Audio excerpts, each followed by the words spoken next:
بسم الله الرحمن الرحيم تبارك الذي بيده الملك وهو على كل شيء قدير الذي خلق الموت والحياة ليبلوكم أيكم أحسن عملا وهو العزيز الغفور الذي خلق 7 سماوات طباقا ما ترى في خلق الرحمن من تفاوت فارجع البصر هل ترى من فطور ثم ارجع البصر كرتين ينقلب إليك البصر خاسئا وهو حسير ولقد زينا السماء الدنيا بمصابيح وجعلناها رجوما للشياطين وأعتدنا لهم عذاب السعير وللذين كفروا بربهم عذاب جهنم وبئس المصير إذا ألقوا فيها سمعوا لها شهيقا وهي تفور تكاد تميز من الغيظ كلما ألقي فيها فوج سألهم خزنتها ألم يأتكم نذير قالوا بلى قد جاءنا نذير فكذبنا وقلنا ما نزل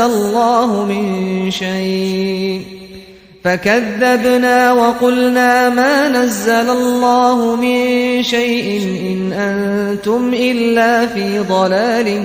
كبير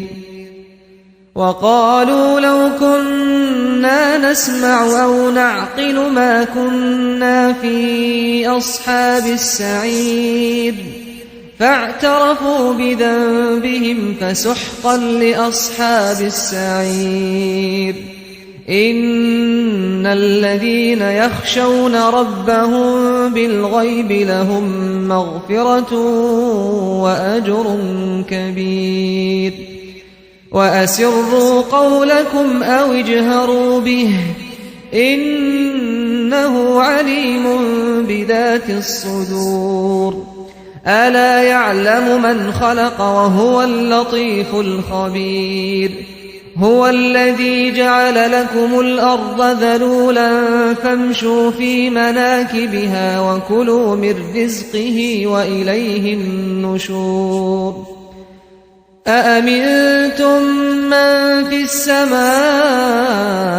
أن يخسف بكم الأرض فإذا هي تمور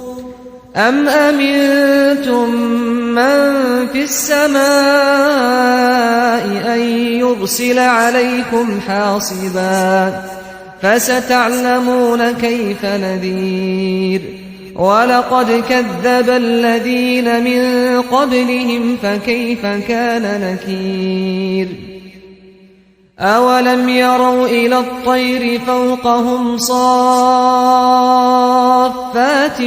ويقبضن ما يمسكهن إلا الرحمن إنه بكل شيء بصير أمن هذا الذي هو جند لكم ينصركم من دون الرحمن إن الكافرون إلا في غرور أمن هذا الذي يرزقكم إن أمسك رزقه بل لجوا في عتو ونفور أفمن يمشي مكبا على وجهه أهدى أمن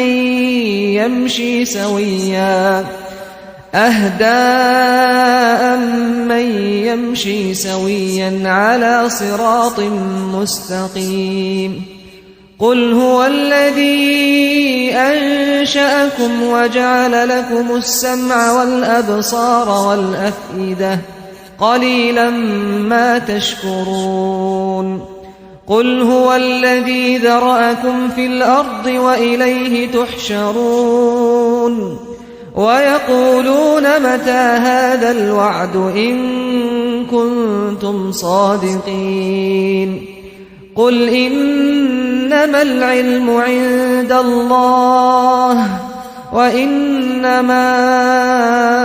أنا نذير مبين فلما رأوه زلفة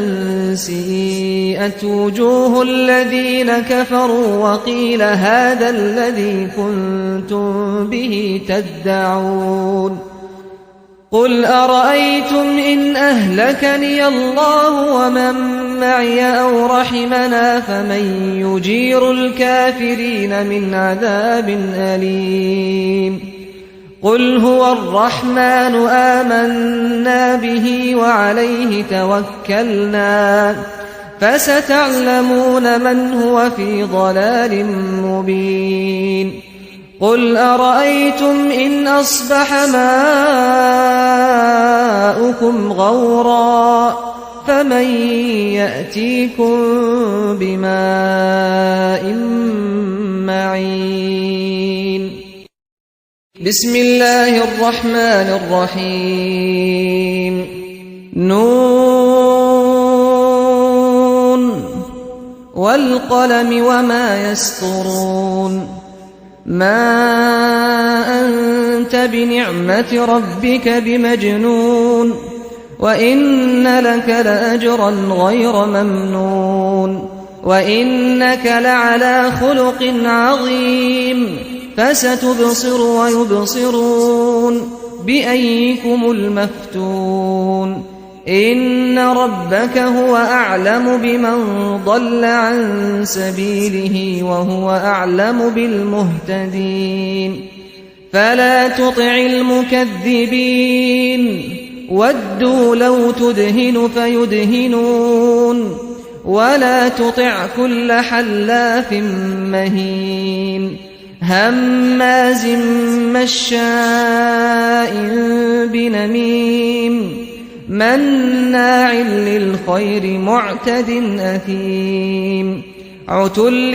بعد ذلك زنيم أن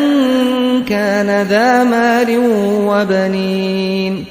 إذا تتلى عليه آياتنا قال أساطير الأولين سنسمه على الخرطوم إنا بلوناهم كما بلونا أصحاب الجنة إذ أقسموا ليصرمنها مصبحين ولا يستثنون فطاف عليها طائف من ربك وهم نائمون فأصبحت كالصريم فتنادوا مصبحين أن اغدوا على حرثكم إن كنتم صارمين فانطلقوا وهم يتخافتون ألا يدخلنها اليوم عليكم مسكين وغدوا على حرد قادرين فلما رأوها قالوا إنا لضالون بل نحن محرومون قال أوسطهم ألم أقل لكم لولا تسبحون قالوا سبحان ربنا إنا كنا ظالمين فأقبل بعضهم على بعض يتلاومون قالوا يا ويلنا إنا كنا طاغين عسى ربنا أن يبدلنا خيرا منها إنا إلى ربنا راغبون كذلك العذاب ولعذاب الآخرة أكبر لو كانوا يعلمون إن للمتقين عند ربهم جنات النعيم أفنجعل المسلمين كالمجرمين ما لكم كيف تحكمون أم لكم كتاب فيه تدرسون إن لكم فيه لما تخيرون أم لكم أيمان علينا بالغة إلى يوم القيامة إن لكم لما تحكمون سلهم أيهم بذلك زعيم أم لهم شركاء فليأتوا بشركائهم إن كانوا صادقين يوم يكشف عن ساق ويدعون إلى السجود فلا يستطيعون خاشعة أبصارهم ترهقهم ذلة وقد كانوا يدعون إلى السجود وهم سالمون فذرني ومن يكذب بهذا الحديث سنستدرجهم من حيث لا يعلمون وأملي لهم إن كيدي متين أم تسألهم أجرا فهم من مغرم مثقلون أم عندهم الغيب فهم يكتبون فاصبر لحكم ربك ولا تكن كصاحب الحوت إذ نادى وهو مكظوم لولا أن تداركه نعمة من ربه لنبذ بالعراء وهو مذموم فاجتباه ربه فجعله من الصالحين وإن يكاد الذين كفروا ليزلقونك بأبصارهم لما سمعوا الذكر ويقولون إنه لمجنون وما هو إلا ذكر للعالمين بسم الله الرحمن الرحيم الحاقة ما الحاقة وما أدراك ما الحاقة كذبت ثمود وعاد بالقارعة فأما ثمود فأهلكوا بالطاغية وأما عاد فأهلكوا بريح صرصر عاتية سخرها عليهم 7 ليال و8 أيام حسوما فترى القوم فيها صرعى كأنهم أعجاز نخل خاوية فهل ترى لهم من باقية وجاء فرعون ومن قبله والمؤتفكات بالخاطئة فعصوا رسول ربهم فأخذهم أخذة رابية إنا لما طغى الماء حملناكم في الجارية لنجعلها لكم تذكرة وتعيها أذن واعية فإذا نفخ في الصور نفخة واحدة وحملت الأرض والجبال فدكتا دكة واحدة فيومئذ وقعت الواقعة وانشقت السماء فهي يومئذ واهية والملك على أرجائها ويحمل عرش ربك فوقهم يومئذ 8 يومئذ تعرضون لا تخفى منكم خافية فأما من أوتي كتابه بيمينه فيقول هاؤم اقرءوا كتابيه إني ظننت أني ملاق حسابيه فهو في عيشة راضية في جنة عالية قطوفها دانية كلوا واشربوا هنيئا بما أسلفتم في الأيام الخالية وأما من أوتي كتابه بشماله فيقول يا ليتني لم أوت كتابيه ولم أدر ما حسابيه يا ليتها كانت القاضية ما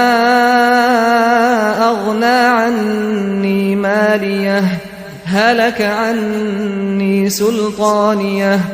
خذوه فغلوه ثم الجحيم صلوه ثم في سلسلة ذرعها 70 ذراعا فاسلكوه إنه كان لا يؤمن بالله العظيم ولا يحض على طعام المسكين فليس له اليوم هاهنا حميم ولا طعام إلا من غسلين لا يأكله إلا الخاطئون فلا أقسم بما تبصرون وما لا تبصرون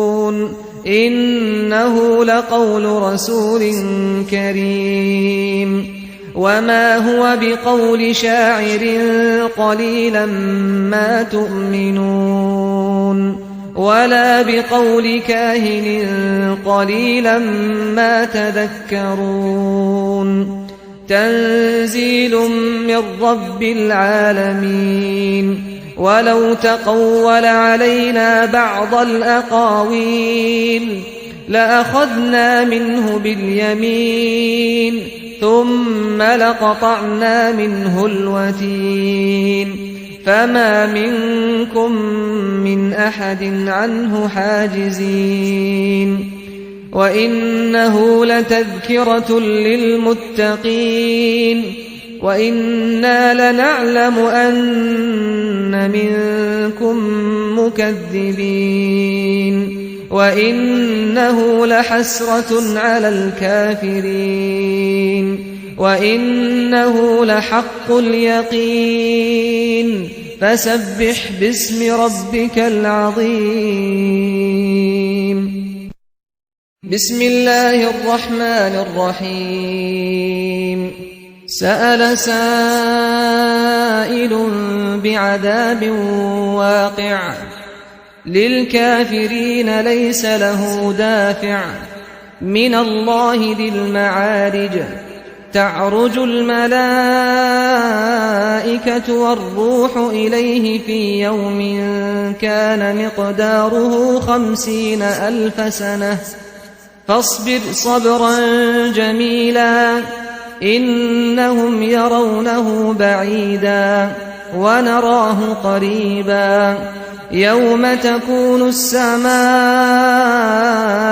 كالمهل وتكون الجبال كالعهن ولا يسأل حميم حميما يبصرونهم يود المجرم لو يفتدي من عذاب يومئذ ببنيه وصاحبته وأخيه وفصيلته التي تؤويه ومن في الأرض جميعا ثم ينجيه كلا إنها لظى نزاعة للشوى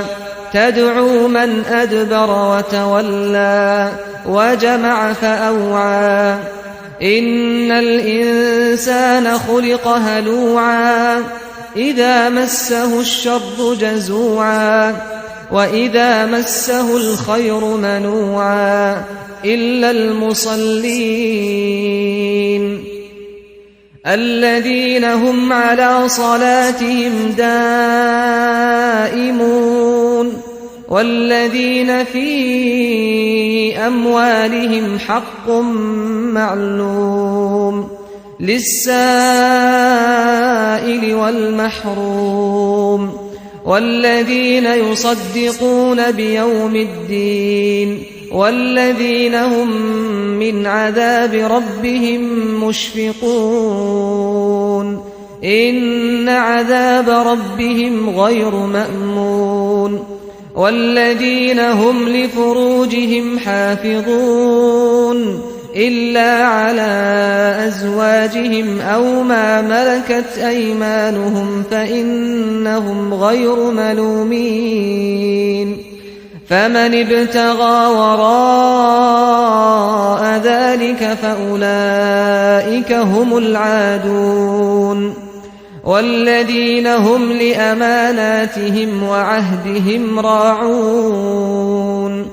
والذين هم بشهاداتهم قائمون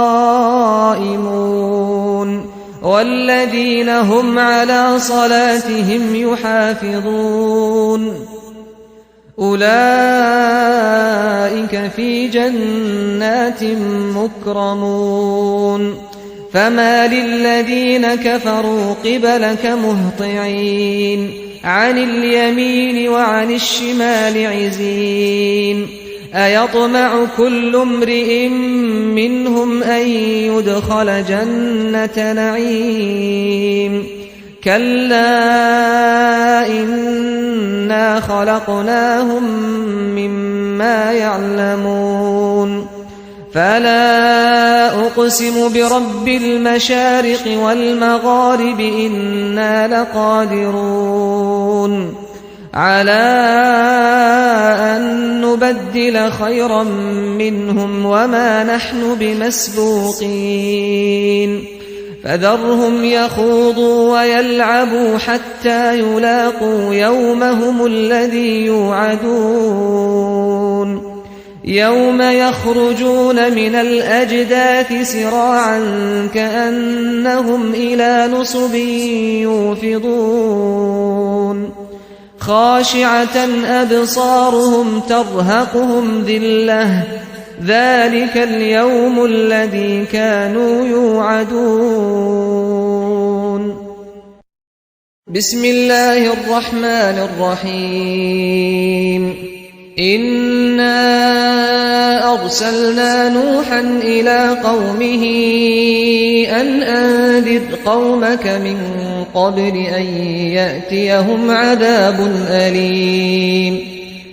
قال يا قوم إني لكم نذير مبين أن اعبدوا الله واتقوه وأطيعون يغفر لكم من ذنوبكم ويؤخركم إلى أجل مسمى إن أجل الله إذا جاء لا يؤخر لو كنتم تعلمون قال رب إني دعوت قومي ليلا ونهارا فلم يزدهم دعائي إلا فرارا وإني كلما دعوتهم لتغفر لهم جعلوا أصابعهم في آذانهم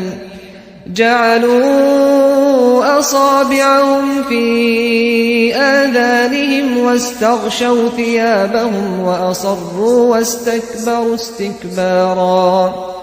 ثم إني دعوتهم جهارا ثم إني أعلنت لهم وأسررت لهم إسرارا فقلت استغفروا ربكم إنه كان غفارا يرسل السماء عليكم مدرارا ويمددكم بأموال وبنين ويجعل لكم جنات ويجعل لكم أنهارا ما لكم لا ترجون لله وقارا وقد خلقكم أطوارا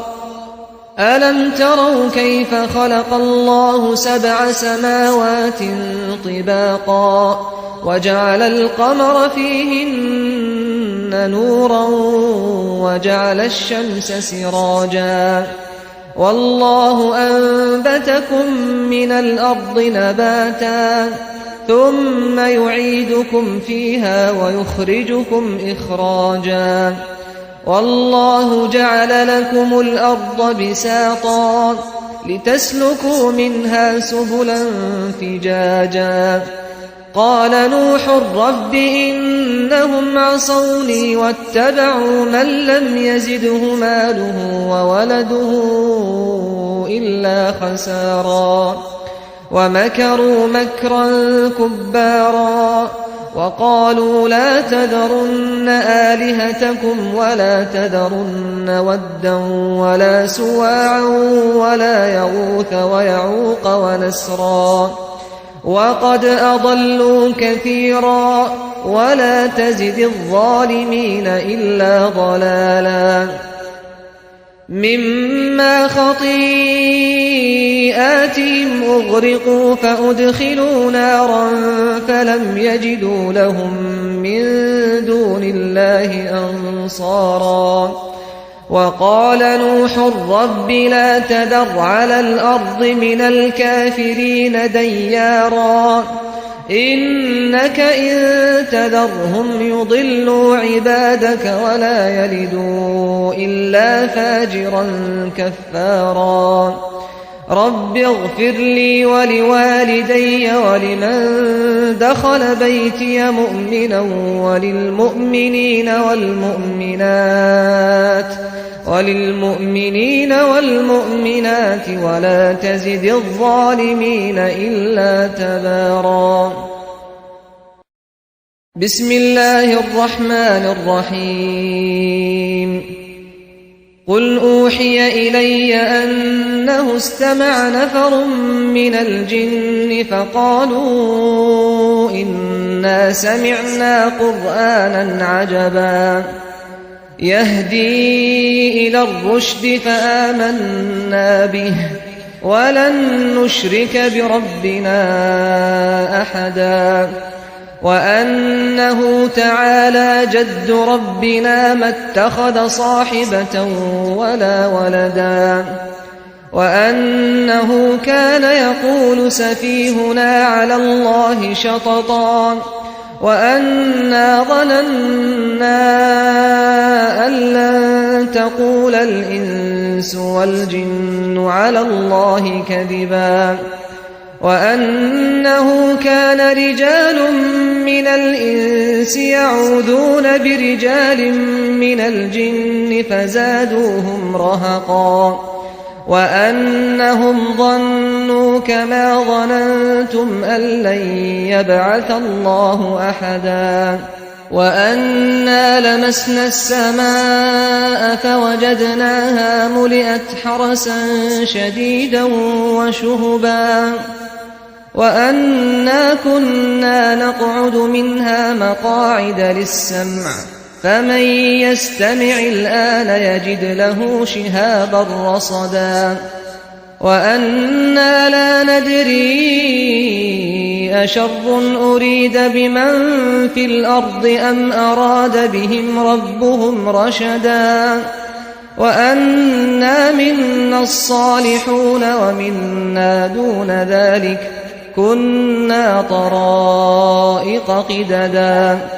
وأنا ظننا أن لن نعجز الله في الأرض ولن نعجزه هربا وأنا لما سمعنا الهدى آمنا به فمن يؤمن بربه فلا يخاف بخسا ولا رهقا وأنا منا المسلمون ومنا القاسطون فمن أسلم فأولئك تحروا رشدا وأما القاسطون فكانوا لجهنم حطبا وأن لو استقاموا على الطريقة لأسقيناهم ماء غدقا لنفتنهم فيه ومن يعرض عن ذكر ربه يسلكه عذابا صعدا وأن المساجد لله فلا تدعوا مع الله أحدا وأنه لما قام عبد الله يدعوه كادوا يكونون عليه لبدا قل إنما أدعو ربي ولا أشرك به أحدا قل إني لا أملك لكم ضرا ولا رشدا قل إني لن يجيرني من الله أحد ولن أجد من دونه ملتحدا إلا بلاغا من الله ورسالاته ومن يعص الله ورسوله فإن له نار جهنم ومن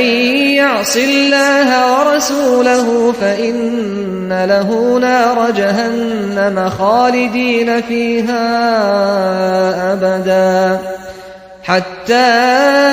إذا رأوا ما يوعدون فسيعلمون من أضعف ناصرا وأقل عددا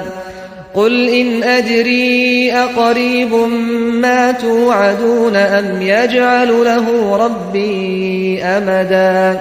عالم الغيب فلا يظهر على غيبه أحدا إلا من ارتضى من رسول فإنه يسلك من بين يديه ومن خلفه رصدا ليعلم أن قد أبلغوا رسالات ربهم وأحاط بما لديهم وأحصى كل شيء عددا بسم الله الرحمن الرحيم يا أيها المزمل قم الليل إلا قليلا نصفه أو انقص منه قليلا أو زد عليه ورتل القرآن ترتيلا إنا سنلقي عليك قولا ثقيلا إن ناشئة الليل هي أشد وطئا وأقوم قيلا إن لك في النهار سبحا طويلا واذكر اسم ربك وتبتل إليه تبتيلا رب المشرق والمغرب لا إله إلا هو فاتخذه وكيلا واصبر على ما يقولون واهجرهم هجرا جميلا وذرني والمكذبين أولي النعمة ومهلهم قليلا إن لدينا أنكالا وجحيما وطعاما ذا غصة وعذابا أليما يوم ترجف الأرض والجبال وكانت الجبال كثيبا مهيلا إنا أرسلنا إليكم رسولا شاهدا عليكم كما أرسلنا إلى فرعون رسولا فعصى فرعون الرسول فأخذناه أخذا وبيلا فكيف تتقون إن كفرتم يوما يجعل الولدان شيبا السماء منفطر به كان وعده مفعولا إن هذه تذكرة فمن شاء اتخذ إلى ربه سبيلا إن ربك يعلم أنك تقوم أدنى من ثلثي الليل ونصفه وثلثه وطائفة من الذين معك والله يقدر الليل والنهار علم أن لن تحصوه فتاب عليكم فاقرؤوا ما تيسر من القرآن علم أن سيكون منكم مرضى وآخرون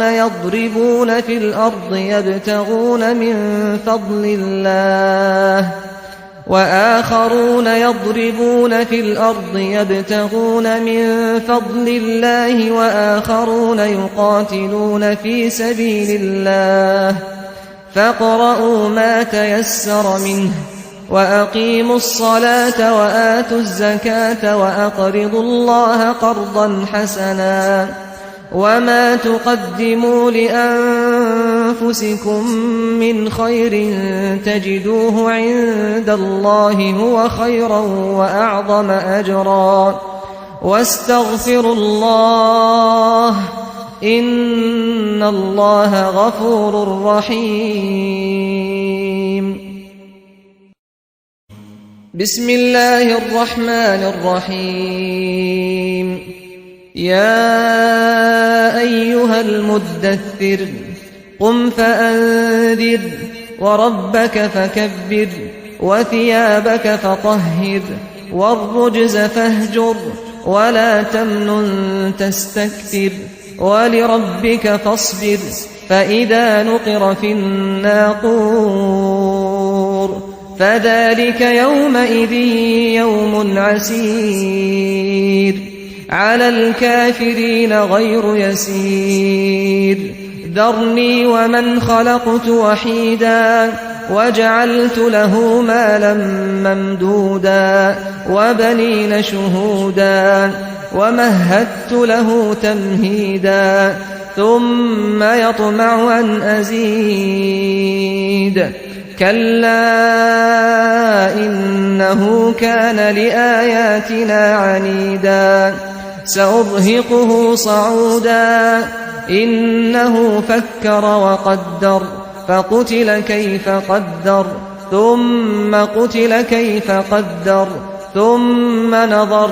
ثم عبس وبسر ثم أدبر واستكبر فقال إن هذا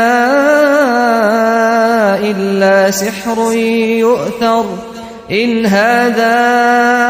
إلا قول البشر سأصليه سقر وما أدراك ما سقر لا تبقي ولا تذر لواحة للبشر عليها 19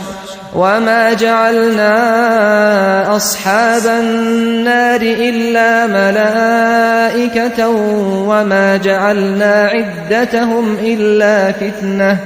وما جعلنا عدتهم إلا فتنة للذين كفروا ليستيقن الذين أوتوا الكتاب ويزداد الذين آمنوا إيمانا ولا يرتاب الذين أوتوا الكتاب والمؤمنون وليقول الذين في قلوبهم مرض والكافرون ماذا أراد الله بهذا مثلا كذلك يضل الله من يشاء ويهدي من يشاء وما يعلم جنود ربك إلا هو وما هي إلا ذكرى للبشر كلا والقمر والليل إذ أدبر والصبح إذا أسفر إنها لإحدى الكبر نذيرا للبشر لمن شاء منكم أن يتقدم أو يتأخر كل نفس بما كسبت رهينة إلا أصحاب اليمين في جنات يتساءلون عن المجرمين ما سلككم في سقر قالوا لم نك من المصلين ولم نك نطعم المسكين وكنا نخوض مع الخائضين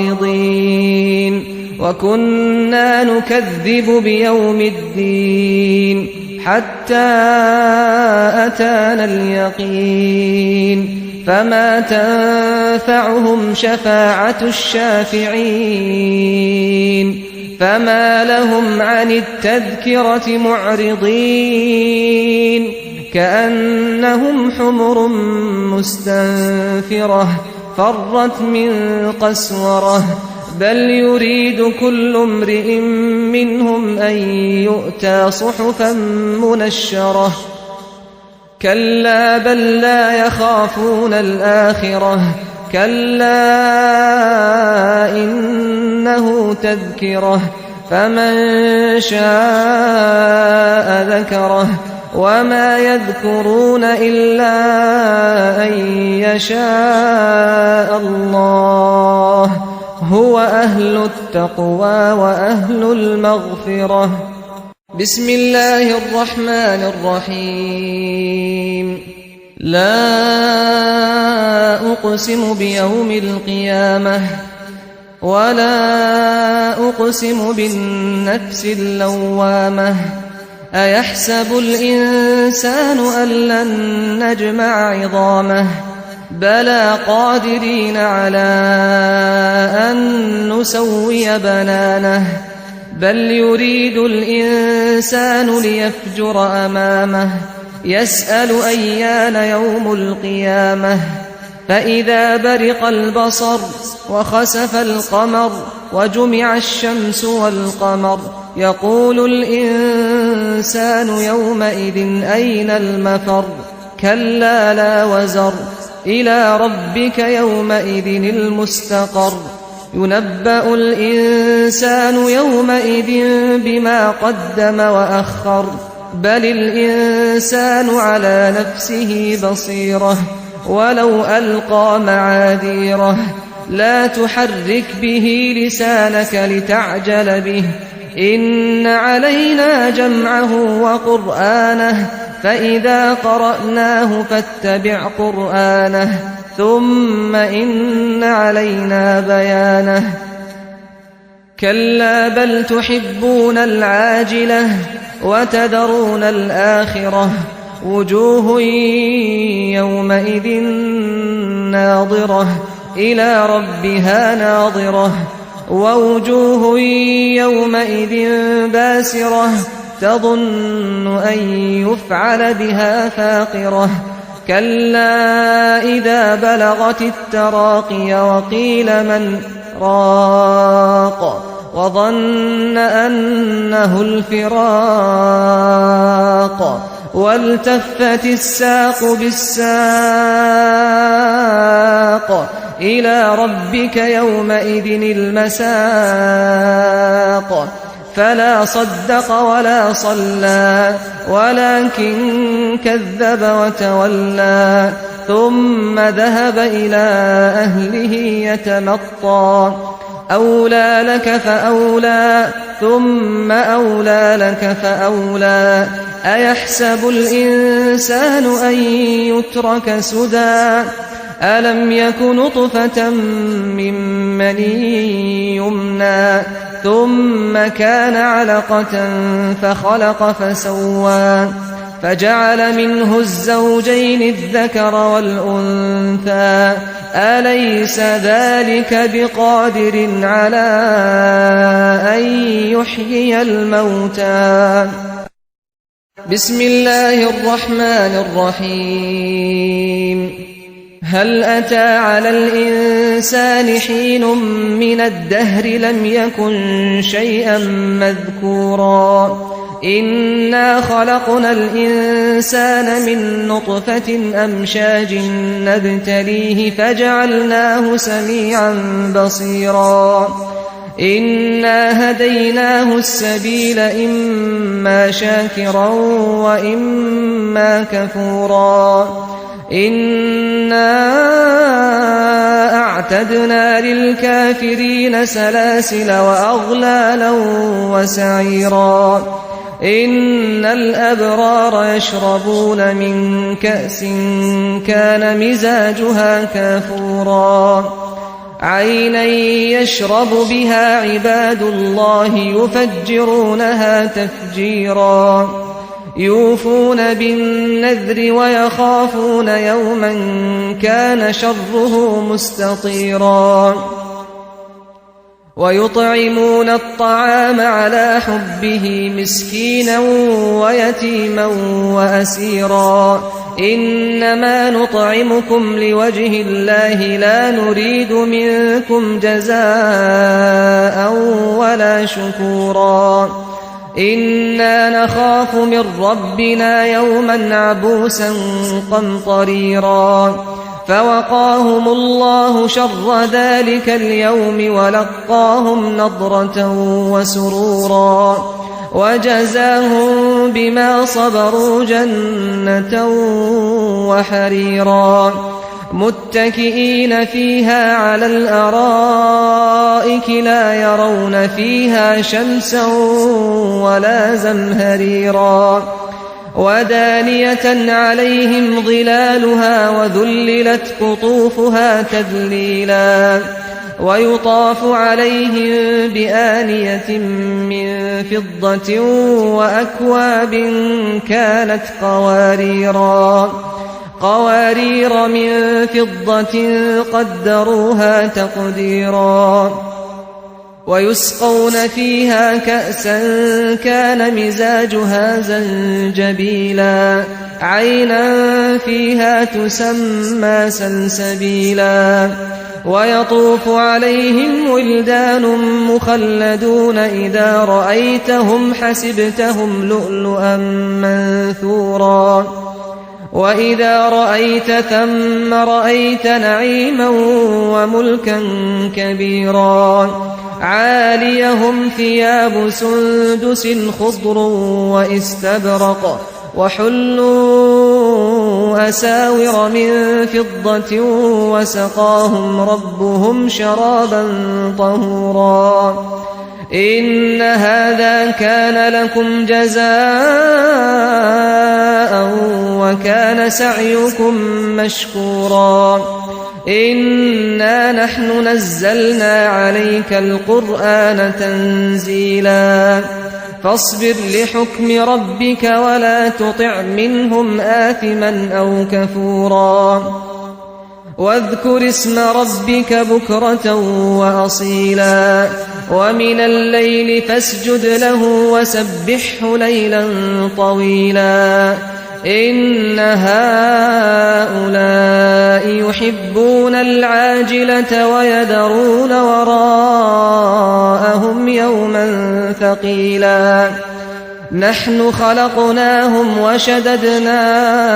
أسرهم وإذا شئنا بدلنا أمثالهم تبديلا إن هذه تذكرة فمن شاء اتخذ إلى ربه سبيلا وما تشاءون إلا أن يشاء الله إن الله كان عليما حكيما يدخل من يشاء في رحمته والظالمين أعد لهم عذابا أليما بسم الله الرحمن الرحيم والمرسلات عرفا فالعاصفات عصفا والناشرات نشرا فالفارقات فرقا فالملقيات ذكرا عذرا أو نذرا إنما توعدون لواقع فإذا النجوم طمست وإذا السماء فرجت وإذا الجبال نسفت وإذا الرسل أقتت لأي يوم أجلت ليوم الفصل وما أدراك ما يوم الفصل ويل يومئذ للمكذبين ألم نهلك الأولين ثم نتبعهم الآخرين كذلك نفعل بالمجرمين ويل يومئذ للمكذبين ألم نخلقكم من ماء مهين فجعلناه في قرار مكين إلى قدر معلوم فقدرنا فنعم القادرون ويل يومئذ للمكذبين ألم نجعل الأرض كفاتا أحياء وأمواتا وجعلنا فيها رواسي شامخات وأسقيناكم ماء فراتا ويل يومئذ للمكذبين انطلقوا إلى ما كنتم به تكذبون انطلقوا إلى ظل ذي 3 شعب لا ظليل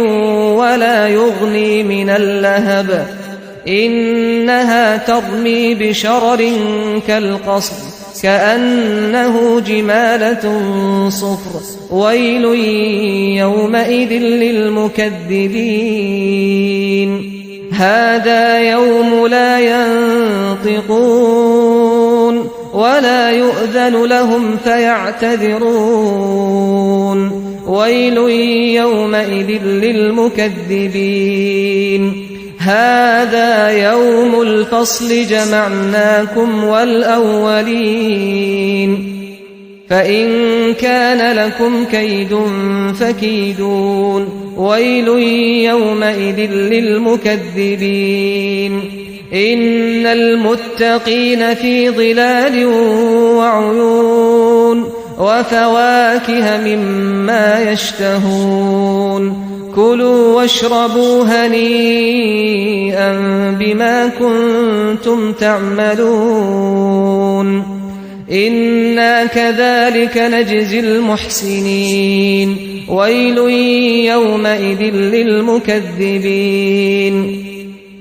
كلوا وتمتعوا قليلا إنكم مجرمون ويل يومئذ للمكذبين وإذا قيل لهم اركعوا لا يركعون ويل يومئذ للمكذبين فبأي حديث بعده يؤمنون